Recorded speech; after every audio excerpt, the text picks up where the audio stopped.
are my recollections of a very unusual young man with whom I was thrown into contact at long intervals. He's not famous. It even may be that when his life is over, he will leave no more trace of his sojourn on this earth than a stone thrown in a river leaves on the surface of the water. And yet, I met him first in the summer of 1919 in Chicago. A friend of mine, Elliott Templeton, whom I'd known in Paris, invited me to a sort of family dinner party at a country club. Oh, there you are, Maugham. Welcome to this benighted city. Let me present my sister, Louisa, Mr. Somerset Maugham, my sister, Mrs. Brand. How do you do? He's really quite famous abroad, Louisa, so pretend you know all his books. Well, how much longer must we wait for dinner? Well, if you'll excuse me, I'll try to find out about it now. Of course. I should never have left Paris. Well, why did you? To visit Louisa and Isabel. Oh, Isabel is my niece, Louisa's daughter. She's round here somewhere. I'd like to meet her. You'll also meet her young man. His name is Larry Darrell, and I don't approve of him. Oh, I have nothing against him, but he hasn't any money. We can't all be millionaires. The fellow hasn't even got a job. He doesn't want one. And that must be a great shock to a man like you, Elliot, who's never earned a penny in his life. It may have escaped your notice, my dear fellow, but I am not an ordinary man. For the run of mankind, industry is essential. Oh, there's Isabel now. She's very lovely. And that other girl? Her name is Sophie Nelson, a sort of country cousin. Well, come, I rather think I require a cocktail. A few minutes later, seeing that Sophie was alone, I walked over and introduced myself. Quite a party, isn't it, Mr. Maugham? Oh, I wish I had a drink. Well, let me bring you one. Oh, don't tempt me. I promised Bob I wouldn't. Bob? My fiancé. He doesn't like me to drink. Now, which one here is Bob? Oh, he hasn't arrived yet. You see, he's putting himself through law school, and he doesn't finish till late. Mr. Maugham, you're a great friend of Mr. Templeton's, aren't you? Elliot has no friends, my dear, only acquaintances. Oh, he's an awful snob, isn't he? Awful. But he's kind and generous. In Paris, people laugh at him behind his back, but they never hesitate to drink his wine and eat his food. Oh, is that Mr. Darrell there with Isabel? Oh, no, that's Gray Maturin. His father's a millionaire stockbroker. He gives us class. I see. Gray's really wonderful. And he's so much in love with Isabel, he can't see straight. And she's in love with Larry Darrell. Mm-hmm. I suppose that could complicate matters. Oh, speaking of Larry, there he is now. Come, Mr. Maugham, I'll introduce you.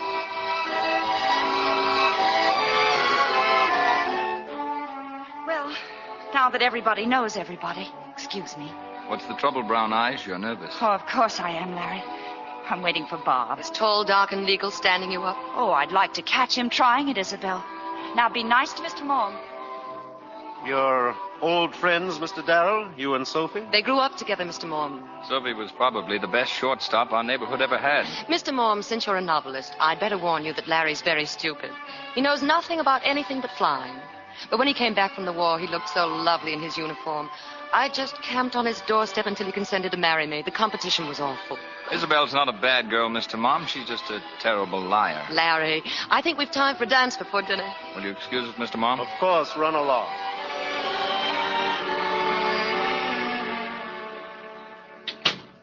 Oh, hello, Uncle Elliott. Isabel? Oh, I thought you were still cavorting at that horrible country club. What's the matter? And where's Larry? He dropped me off and fled.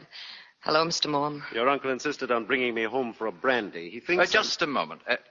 Isabel, about Larry, did you have a talk with him? Yes. Well, may I venture to inquire the result? Larry's decided to go to Paris for a while. Why? To loaf. Oh, don't be ridiculous. Well, that's what he told me. Really, if you had any spirit, you'd have broken the engagement. What can I do? I love him. Mr. Maugham, I'm sorry to have inflicted this on you, but you know Uncle Elliott. Well, I'll say good night. Good night, Isabel. You think I'm upset, don't you, Maugham?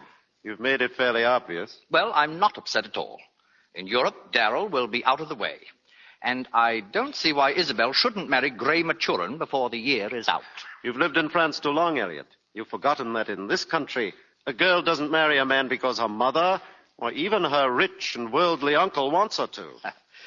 You know, I don't mind admitting I have a sneaking sympathy for this Darrell fellow.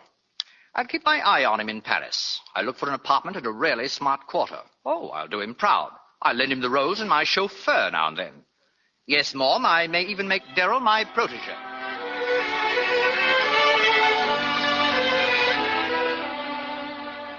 poor Elliott all the wonderful things he was going to do for Larry in Paris. Unfortunately, Larry would have none of it. And Elliott flicked him off like a speck of lint in his impeccable lapel. Larry spent his year in France. Then, quite suddenly, Isabel and her mother arrived. Now, don't look so unpleasant, Uncle Elliott. Of course I'll see Larry. Darling, don't be hurt. But I didn't come to Paris just to see you. He met you at the boat, I suppose. Oh, and it was wonderful to see him again. Mother, doesn't Larry look marvelous? I must admit, Isabel, he's thrived beautifully in your absence. Indeed. Well, I haven't a very good account of that young man. Oh? When he first arrived in Paris, I invited him to a luncheon. I planned to introduce him to the Princess Novamale. He told me that he doesn't eat lunch. Perhaps he doesn't. And then when I asked him to dinner, he said he had no evening clothes. Maybe he just didn't want to come. That's the most incredible reason for refusing my invitation I've ever heard. Well, Louisa, how long are you and Isabel remaining? Oh, I don't know. We'll Elliot. stay about a month, Uncle Elliott. And I wouldn't be at all surprised if Larry's with us on the boat back home.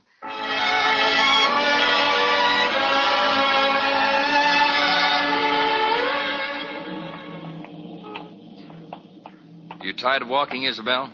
There's a taxi. Oh, if you'd no, like to. no, Larry. It's delightful. All these wonderful little shops and everything. Larry, do you know I've been here nearly a month? Impossible, darling. I've seen you every day, and I still don't know a thing about what you've done all year. Well, there's nothing to tell. Not really. I've traveled around the countryside, read a lot, gone to lectures. And, well, that's about it. Have you found that peace of mind you were looking for? No. How much longer do you think all this is going to take you? I don't know, Isabel. And after that, what are you going to do with all the wisdom you will have acquired? Well, if I ever acquire wisdom, I suppose I'll be wise enough to know what to do with it. You know what Uncle Elliott says? Nothing to my credit, I'm sure. He says you have a cozy little hideout somewhere. Well, come and see for yourself. The cozy little hideout's only a step from here. In this neighborhood? But, darling... Oh, Isabel, it only looks dirty. Come on. I'd like you to see it.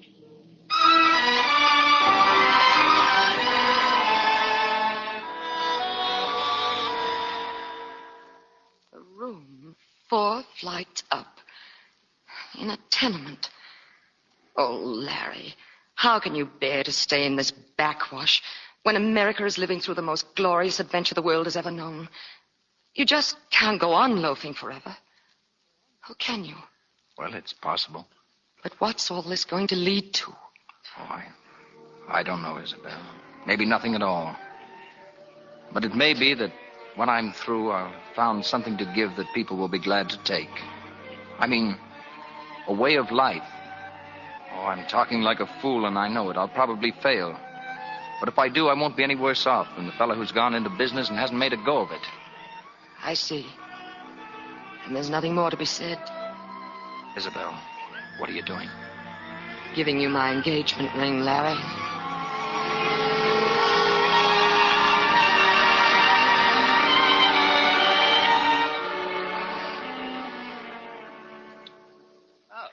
You're all dressed up, Isabel. Where are you going? Oh, where in particular, Uncle Elliott? Larry and I are going out on the town. Larry? What, you gave him up? Yes, dear, I know, but we thought we'd like to spend my last night in Paris together. If he had any sense of decency, he'd never ask you. I'm profoundly shocked. But he didn't ask me. I asked him. No doubt there were moments that night when Isabel and Larry forgot their engagement was ended. But most of their evening was sad and strained and filled with a yearning that neither music nor champagne could quite overcome. When Larry brought her back to Elliott's home... 5 hours. You'll be on the boat train. How does one say goodbye, Isabel? Must we say goodbye now, Larry? Oh, stay for a moment. We could have one last drink together. I'd like to. Isabel, I've never seen you so beautiful. Oh, darling. Darling. Oh, what will I do without you? I love you so much I can't even... You better go. Larry, no, please, no. Don't kiss me again. Please, Larry, for heaven's sake, go. Goodbye, Isabel. Larry. That was a brilliant performance, my dear. Oh. Hello, Uncle Elliott. I've been waiting in the next room. I left the door open just a little. Do you still want that drink? I expect you need it. Oh, you think you're very clever, don't you? Oh, come, child. I guessed you were up to something. Even your poor mother noticed the pains you went to make yourself particularly alluring tonight. You're hateful. Oh, but no fool, mon ange. Isabel, you're a beautiful woman. You had him trapped just now. You know you did. Yes, I know. But when I looked at him, and I saw he hadn't the slightest idea, I just couldn't play such a dirty trick. I couldn't help myself. I suppose it was my better nature. Nonsense. It was your sound Midwestern horse sense. Isabel, in less than a year, you'll be Mrs. Gray Maturin with $20 million in the bank. I'll forget Larry within a year. I said less than a year. Trust your Uncle Elliott, my girl. He's a very wise old party. I wonder.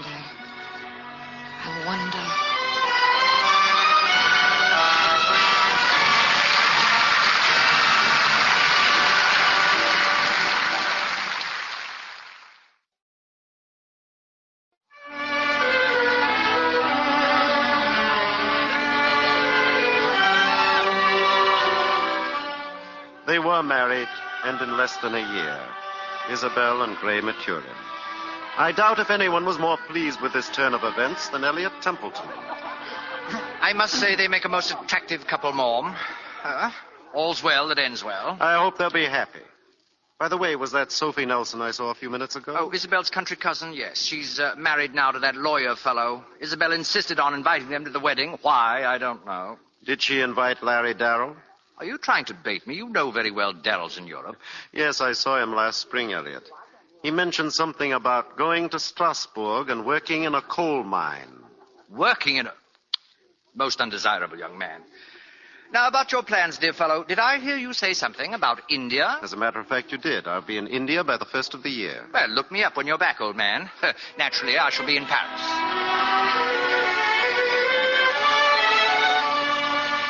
It was in Strasbourg, as I subsequently learned, that Larry Darrell came to a great decision. He had made a friend, a fellow coal miner named Costi. You're late for our glass of beer, Monsieur Darrell. Sorry, Costi. I've been over at the university. I've enrolled for a night course. You're a fool. Why should a man who wants to develop his brain work in a coal mine? I just wanted to, I suppose. Hiding out, Larry? Police after you? No. A woman, maybe? No, I just thought, well, a coal mine might do me good. And when you've had enough of it, you go back to America, huh? I suppose so. And do what? Sell stocks and bonds. But what about the answers to all your profound questions? Peace of mind, happiness, how to live. Don't you know people have been asking those same questions for thousands of years? They can't help asking them. You know what you sound like, Larry? Like a very religious man who does not believe in God. I'm not sure I believe in anything. Look, have you ever thought of going to the East, India, for instance? India? I went there once. I met a very strange man, a saint. People from all over India go to him for guidance, for teaching. Did he help you? No. But that was not his fault. It was mine.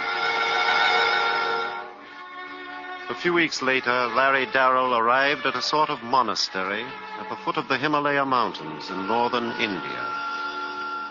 Why have you come here, my son? I've come to learn. Ever since the war, I've been searching for something. Something that I'm not able to put into words. In France, I met a Polish coal miner. He told me that you might help me. God is the only help. I've traveled, I've studied. I've read everything I could get my hands on, but nothing seems to satisfy me. And should you find what you are searching for?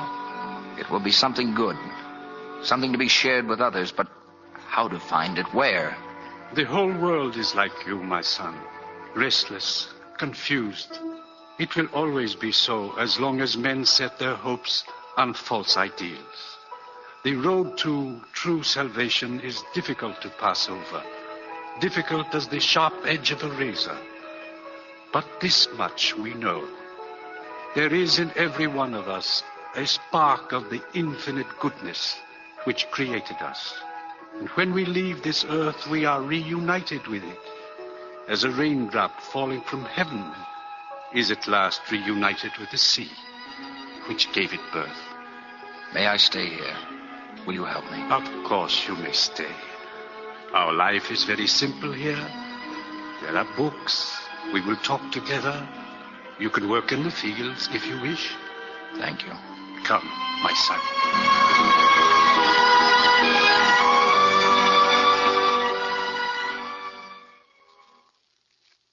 I don't know if Larry Darrell ever thought of Isabel in the years that passed.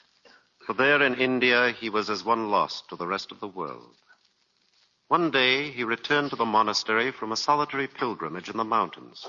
Eagerly, he sought out his venerable teacher. Well, my son? Do you remember what it was you told me the day I left here? I told you that sometimes, alone in that mountain, strange things may happen. Well, something very strange did happen to me. One morning I suddenly awoke and walked out of the little hut. I just stood there on the mountaintop. And gradually the light began to filter through the darkness like some mysterious figure stealing through the trees. And then the first rays of the sun came up, the mountains, the mist caught in the treetops. I never felt or saw anything like it. I know. I felt that I'd been released from my body, and all the things that had been confused before suddenly became clear to me. I had a sense of knowledge more than human. I felt that I'd broken away and was free. I felt that if it lasted another moment, I'd die. And yet I was willing to die if I could just hold on to it. Because for that short time, I had the feeling that... That you and God were one. Yes. I'm going back there. I'm going back. No, my son. Your place now is with your own people. It's been given you to see the infinite beauty of the world, which is only the reflection of the beauty of God. That vision of beauty will remain with you, fresh and vivid, to the end of your days. Go now, my son. Go back to your world.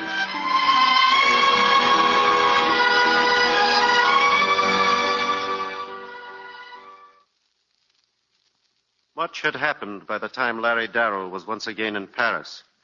Our meeting in a little Italian cafe was entirely accidental, but I had considerable to tell him. And what about Elliott Templeton, Mr. Maugham? Have you seen him lately? Oh, yes. He's given up his Paris home. He's taken a villa on the Riviera. All the better people are on the Riviera now. I don't suppose you've had any news from home. That is, my home, Chicago? Some, Larry. For one thing, there's been a great stock market crash. Gray Maturin lost everything. But wise old Uncle Elliott sold short. He made a fortune. And what about Isabel? And Sophie and her beau? They were married, of course. Yes, they were married. They had a little girl. The husband and child were killed last year in an automobile accident. And Sophie? Elliott didn't know too much about it, other than that Sophie just about lost her mind. I understand she disappeared. No one knows where she is. Sophie. And now what about Isabel? It may surprise you to know that Isabel and Gray and their 2 children are living not 5 miles from here. Here? In Paris? Isabel? After the crash, Gray had a nervous breakdown. He hasn't been well enough to work. Elliott's been very generous. He insisted they take over his home here. Oh, poor Gray. I should look them up. Now suppose you let me ask some questions.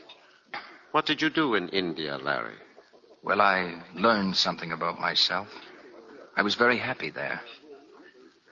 About Gray and Isabel, if you could give me their address, I might... Better yet, I'll meet you there this afternoon. Here's the address.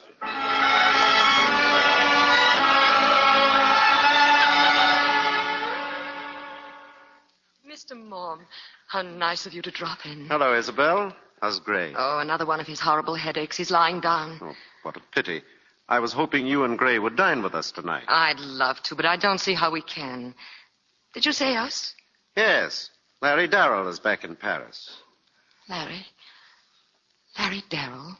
He lunched with me today. He'll be dropping in any minute. Larry. Where has he been? India. India? Do you realize I haven't seen him for years? Oh, yes, Marie. Excuse me, madame. Monsieur Darrell is calling. Isabel. Larry. Oh, Larry, I can't believe it. Hello, Isabel. Larry, let me look at you. You haven't changed. You haven't changed at all. Well, is Gray home? And where are the children? Oh, I'd so like to show them off. But their nurse has taken them to the park. Gray's here in the library. Gray. Gray, dear, look. It's Larry Darrell. Larry? Hello, Gray. Oh, I'm glad to see you, Larry.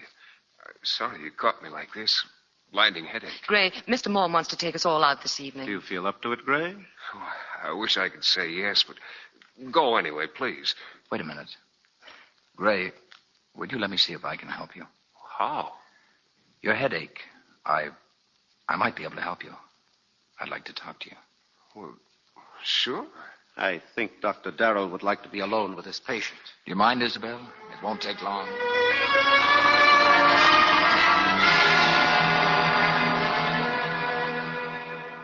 I can't understand it, Isabella. It's practically gone. My headache's gone. Larry, what on earth did you do? Well, he just talked to me, and then he told me to go to sleep, and I did. Whatever it was, Larry, you learnt the trick in India, didn't you?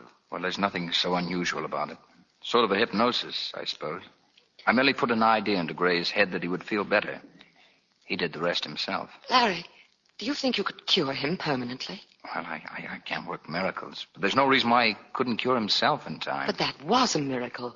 I know how miserable he felt. Can we reconsider dinner, then? Oh, sure we can. I'd like to go out. Excellent. Powder your nose, Isabel. I'll phone for reservation.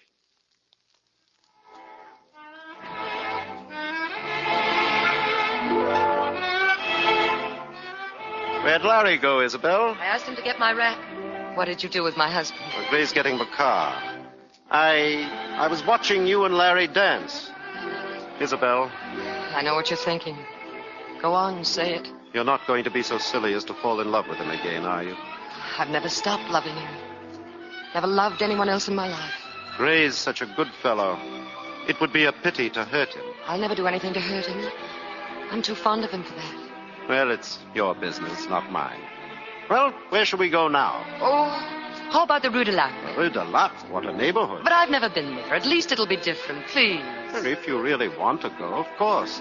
But I think you'll be sorry. It's dirty and it can be dangerous. That's ridiculous. Here they come. Gray, guess where we're going? The Rue de Lac.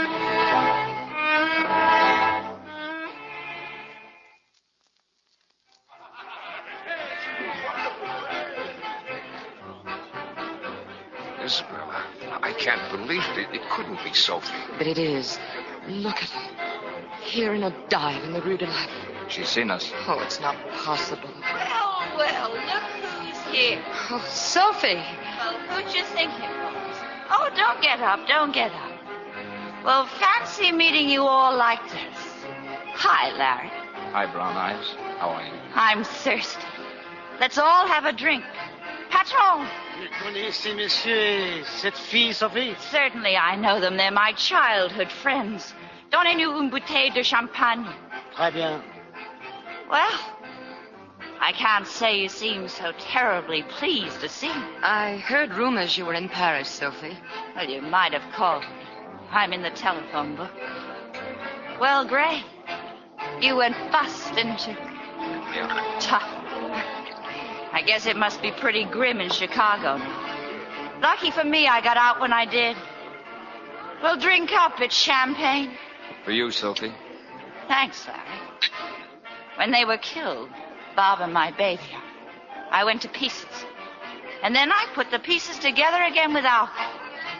My loving in-laws kicked me out. I think that gentleman's trying to get your attention, Sophie. Oh, that's my boyfriend. That's Coco. Oh, la paix! Tu ne vois donc pas que je suis avec mes amis? Coco's Annie. You living in Paris now, Larry? Yes. Yes, I am, Sophie. You remember the summer before the war? Sure. Well, we saw a lot of each other then. Oh, when? When you and your mother were being social. We used to read poetry together. Remember, Larry? I remember.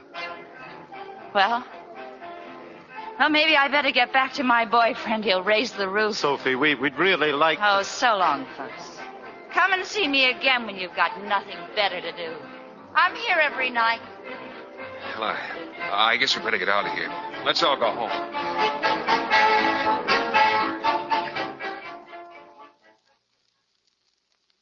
You never saw two people so crazy about each other, Larry. Sophie and Bob. After the accident, we did all we could to help her. It was just no good. A normal person recovers in time. She just never did. She was always unbalanced. Even her love for Bob and the baby was exaggerated. Don't you think I'm right, Larry? Sophie was as normal as any person I've ever known. Was she in love with you, Larry? Oh, good heavens, no. Just a skinny little girl with a ribbon in her hair. I remember her crying once when I was reading a note of Keats because it was so beautiful. All girls of that age are emotional. Yes. Yes, I suppose so. Well, I'd better be getting along. Don't run now, Larry. It's late, Isabel. And Gray here had better get some sleep. Oh, but I feel fine, really. Larry, we will see you. Of course, Isabel. Good night. Good night, Mr. Maugham. Well, I should be going, too. I'll give you a lift, Larry.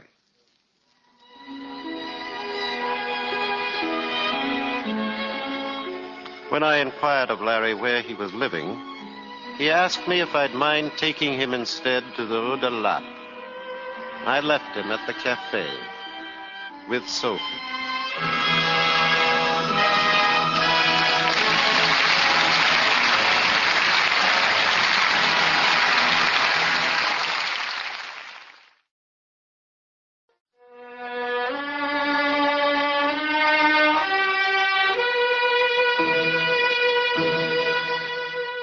For 2 weeks, I saw nothing more of Isabel, Sophie, or Larry.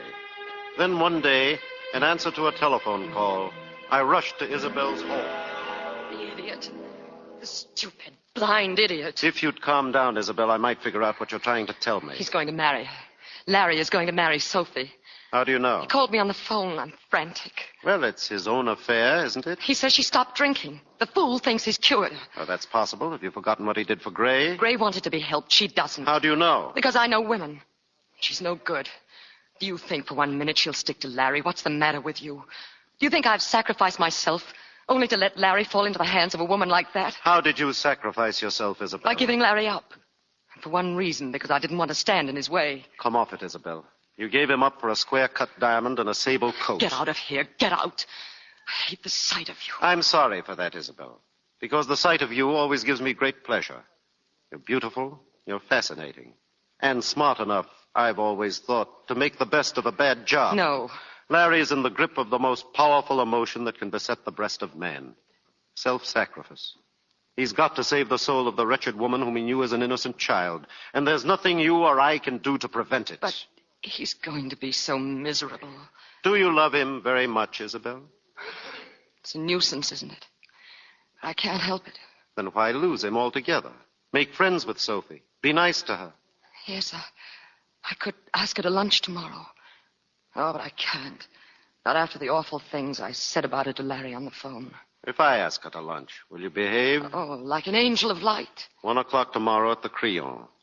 Isabel, you're not hatching up anything, are you? Don't be hateful. Just terribly curious to see what she looks like, now that Larry's reformed her.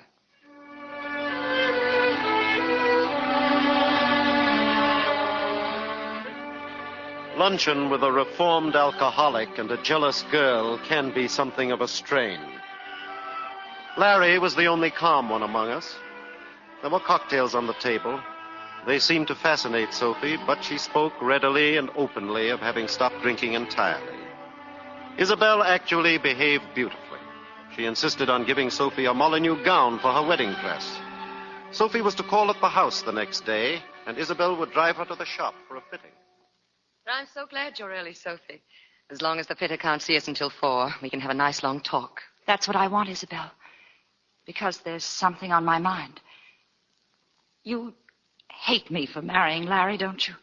Oh, I don't hate you at all. But I'd hate anyone or anything that came in the way of his happiness. I'll be a good wife, Isabel. I was before. Yes, I know you were. Would you like some tea, Sophie? No, thanks. What's in that bottle? That? Oh, it's called Przofka. It's a sort of Polish brandy. Uncle Elliott sent us a case of it yesterday. It's really wonderful. Oh, and to think I shall die without ever having tasted it. Don't you love the color? It's like the green you sometimes see in the heart of a white rose. Oh, poor Sophie. I have a great desire to drink, Isabel. But give me about 2 more weeks, though. I haven't had a drop since that night in the Rue de Lappe. It must be awful. I mean, breaking off completely, all at once. Sometimes when I've been alone, I've wanted to shriek the house down. But this is my only chance. Larry's giving me my only chance. I know that. Excuse me, madame, the car is here. Oh, thank you, Marie. Sophie, my little girl's at the dentist. As long as I have time to pick her up, perhaps I'd better. Of course. Is that her picture, Isabel? Your little girl? Oh, this is my other one. This is Priscilla. She's 7. Linda. My baby, Linda, would have been 9 in November. This November that's coming. Well, I won't be long, Sophie.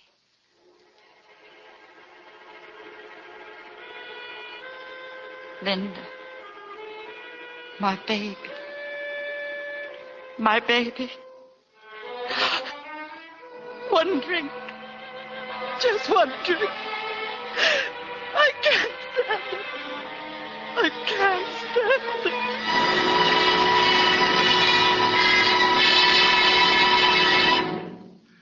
Isabel did not return till quite late. By then, Sophie was gone, and the bottle of Perzovka was empty. 4 days later, Larry finally found her. She was back in the Rue de Lappe, and worse than ever. There was a fight when Larry tried to take her out of the place. He was badly beaten. When he recovered consciousness, Sophie had disappeared. That was the last I saw or heard of her until almost a year later, when I received an urgent telegram from the police department of the city of Toulon. How good of you to come here, Monsieur Maugham. Well, I will not beat around the bush. Here is a book, a novel. You recognize it? I ought to, Inspector. I wrote it. Did you also write the inscription here on the flyleaf? Yes, I did. I gave this book to Sophie Nelson several years ago in Chicago. Have you found her? We have found her.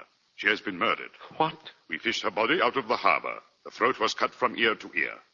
Monsieur, how does it happen that a person of your age and respectability should be acquainted with such a character? I knew her very slightly. Your book was found in her room. Monsieur, we wish merely to establish a few facts about her and arrange for a burial. Of course. Right on, Inspector. Monsieur Darrell has returned. Come in, monsieur. Hello, Mr. Maugham. So they sent for you, too. Have they told you? Yes, it's dreadful. I've been at the morgue. I had to identify her. Well, messieurs, we think we know who perpetrated this crime. Finding him may be another matter. Meanwhile, if you care to arrange a funeral, I can give you the necessary authorization. We'd like to very much. So happens, I have a personal friend who is an undertaker. Very reasonable, messieurs. Here, his card. Thank you. May I see where she lived? Follow me. I shall be happy to take you there.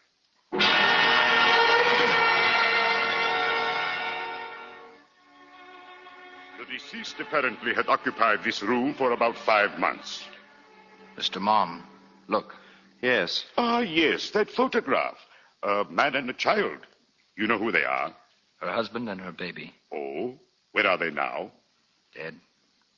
A long time ago. Could the picture be buried with her? If you wish, monsieur. Poetry. She still had this book of poetry. An ode of Keats. I read this to her when she was just a little girl. Fades the sight of beauty from my eyes. Fades the shape of beauty from my arms. Fades the voice, warmth, whiteness, paradise. Vanished unseasonably at shut of eve.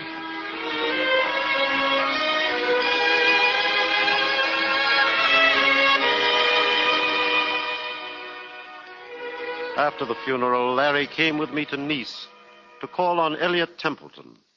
I had heard from Isabel that Elliott was very ill. Uncle Elliott, you have visitors. Look. Elliott. Oh, my dear fellow. How very nice to see you. And Larry. Well, this is a surprise. Mr. Maugham said you were sick. Did he? Well, I am sick. But you don't look it. You look extremely well. Well, really now, that's the most sensible thing I've ever heard you say. I've got the Grand Duke lunching with me on Sunday, and I've told my doctor he must put me to rights by then at all costs. Too bad this should have happened just now. It's a particularly brilliant season. Are you going to Princess Novamali's party? Of course not. Has she asked you? She's asked everybody in Europe, Larry. She's giving a great do. Fancy dress. Fancy dress. She hasn't asked me. It's a deliberate insult. Come now, Elliott. Why should she want to insult you? It's just an oversight. I'm not a man that people overlook. Well, perhaps she doesn't know you're in the south of France. Don't be ridiculous. Everybody knows I'm in the south of France. It's going to be the best party of the season. If I were on my deathbed, I'd go to it. Never mind, old boy. It may rain the night of the party. That'll ruin it. You know, I never thought of that. I shall pray for rain as I have never prayed before. The old witch. She'd never have got anywhere if it hadn't been for me. Now she doesn't invite me to the greatest party of her career. Fireworks, my dear fellow. They're going to be fireworks. So unkind, I hate them. I hate them all. They've eaten my food and they've drunk my wine. I've run their errands for them, and I've made their parties for them. And what have I got out of it? Got nothing. Now that I'm old and sick, they have no use for me. They don't care whether I live or die. Not one of them. It's so cruel. I wish I'd never left America. Elliott. Go out. Go out, please. I was carried away. You must not see me like this. Come back later, please. Of course. Mr. Maugham, I know Princess Novamali's secretary. I think I can do something about that invitation. It would make him feel so much better. You're not leaving, Larry. I'll be back later, Isabel.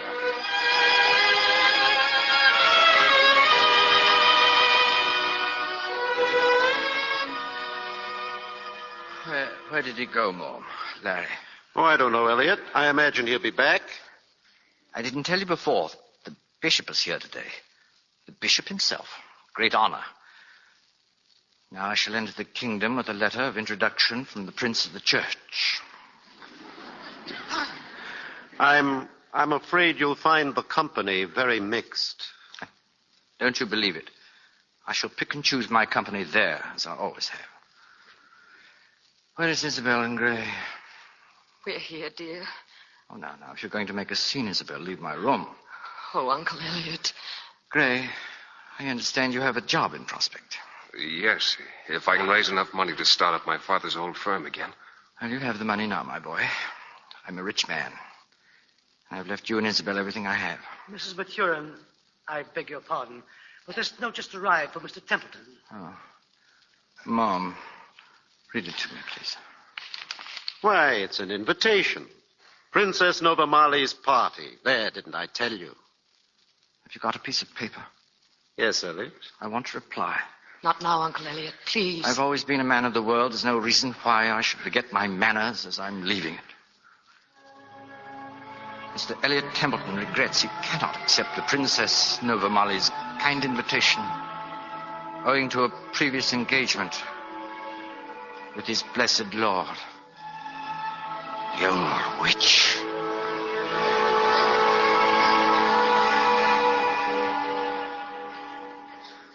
That night, Larry Darrell told Isabel he was leaving at once for Cherbourg. There was a boat sailing for New York. What are you going to do when you get there, Larry? Oh, I thought I might take a job in a factory or a garage. I don't know. Might even buy a taxi. Taxi? Why not? It's a good life. You're always on the go. Meet a lot of different people. Oh, Larry, for heaven's sake. Just look what you've done with your life. And with mine. What are you trying to prove? I'd hoped you'd come back to the States with us. Gray's going into business again. He'll need all the help he can get. Gray's all right, Isabel. He doesn't need me. But, Larry, suppose he does. Suppose something goes wrong again. He has another breakdown. You can't imagine what he went through the last time. I honestly believe if it hadn't been for the children, he'd have killed himself. Well, that's the wonderful thing about life, Isabel. Most of us always get a second chance. I got a second chance right at the moment when I thought there was nothing in the world worth living for. Do you know what it means to see another man give up his life for you? To walk the streets at night knowing that someone deliberately died so that you might go on living? You asked me that question some years ago. I didn't understand then. I don't now. And I told you I didn't think I'd ever find myself.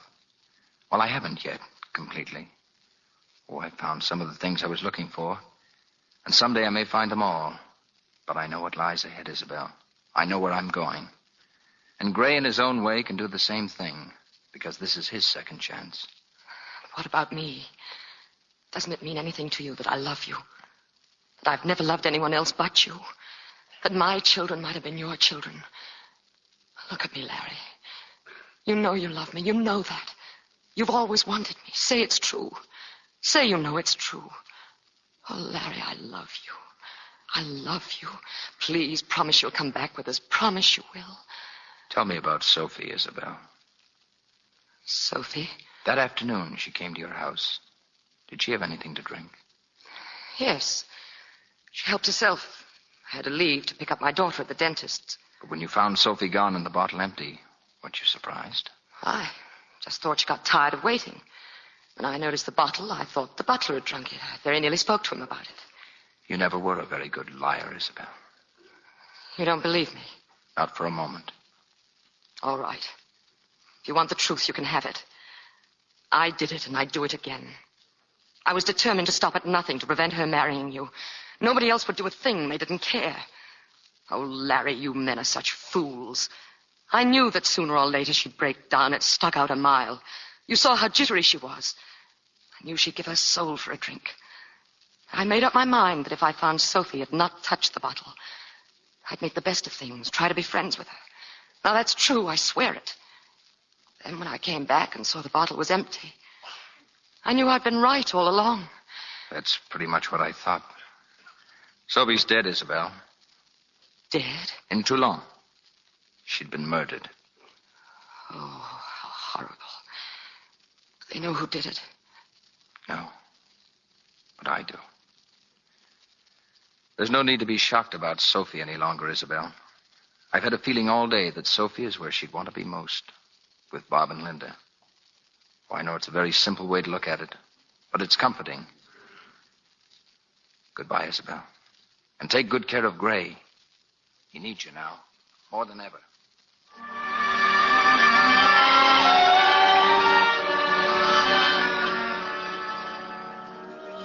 Mr. Maugham, he's gone. Larry's gone. I know.